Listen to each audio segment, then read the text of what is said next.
வணக்கம் நண்பர்களே, இது அக்சஸ் 125. இந்த வண்டியோட மாடல் வந்து பார்த்திங்கன்னா 2021 லாஸ்ட்டு. இப்போ வழக்கம் போல் இந்த வண்டியில் வந்து பார்த்திங்கன்னா ஸ்டெப்பர் மோட்டார் போயிடுச்சு. ஏற்கனவே எல்லாம் இந்த டீப்லாம் கட் பண்ணி எல்லாம் போட்டிருக்காங்க.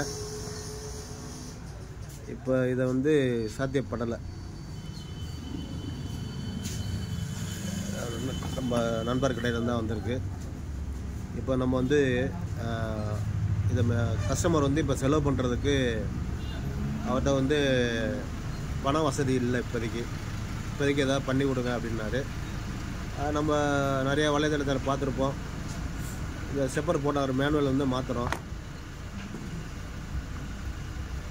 இது மாற்றுறதுக்கு முன்னாடி இப்போ இந்த வண்டியோட லைவ் டேட்டாவில் போயிட்டு டிபிஎஸோட வேலையும் பார்த்தீங்கன்னா இப்போ ஜாஸ்தியாக இருக்குது. 15.3 இருக்குது. ஆக்சுவலாக வந்து இந்த அக்சஸ்ஸு யமகா ZR 125 ஃபெசினோ இந்த மாதிரி மாடல், இந்த வண்டிக்கும் அந்த வண்டிக்கும் இதுக்கு வந்து பார்த்தீங்கன்னா 13.7 13.9 இவ்வளோ தான் இருக்கணும். இப்போ நம்ம அப்படியே அட்ஜஸ்ட் பண்ணிடுறோம். அப்படியே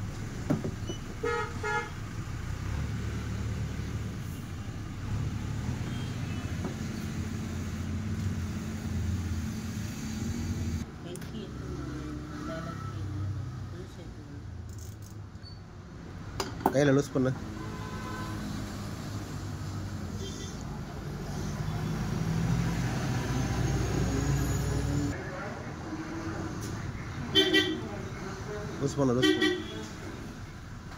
லூஸ் பண்ணு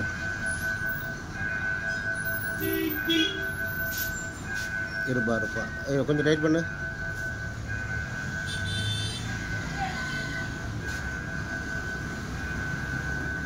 கொஞ்சம் லேசாக மைல்டாக டைட் பண்ணு.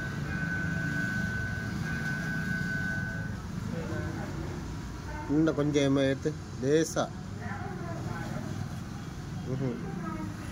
கொஞ்சம் குறை. அப்படியே லாக் பண்ணு. இப்போ வந்து பார்த்தீங்கன்னா 13. டிபிஎஸோட வேல்யூம் வந்து 13.7. இதில் நம்ம செட் பண்ணிக்கணும். ஏன்னா நம்ம ஒரு மேனுவலாக ஆக்கும்போது இந்த வண்டியோட ஒரிஜினல் என்னென்னா இதை செட் பண்ணிட்டோம்னா அதோட பர்ஃபார்மன்ஸு கரெக்டாக இருக்கும். இப்போ பார்த்தீங்கன்னா டிபிஎஸோட வேல்யூம் வந்து பார்த்திங்கன்னா 13.7. முன்னாடி இருந்தது வந்து பார்த்திங்கன்னா 15.4 இருந்தது. இப்போ இந்த அக்சஸ் 125க்கு வந்து பார்த்திங்கன்னா இந்த டிபிஎஸோட வண்டி ஸ்டார்ட் பண்ணாமல் வண்டி நின்றுச்சுன்னா இந்த 13.7 தான் இருக்கணும்.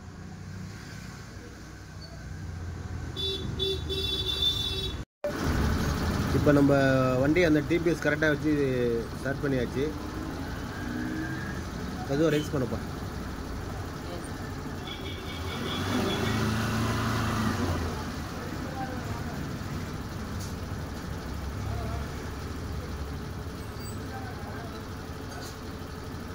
தேங்க்ஸ் நம்பர்களே. இப்போ நம்ம சுல ஸ்பீடு ஓடலைன்னா இது மறுபடியும் ஸ்டெப்பர் மோட்டாரு ஈஸியெலாம் மாற்றணும். ஏற்கனவே ஒரு இது கட் பண்ணி போட்டிருக்காங்க. இப்போ நம்ம மாட்டுறதுக்கு முன்னாடி இந்த டிபிஎஸோட வேல்யூம் வந்து எவ்வளோ இருக்குது பார்த்துட்டோம்னா நமக்கு வந்து கரெக்டாக இருக்கும் உங்களுக்கு. தேங்க்ஸ் நண்பர்களே.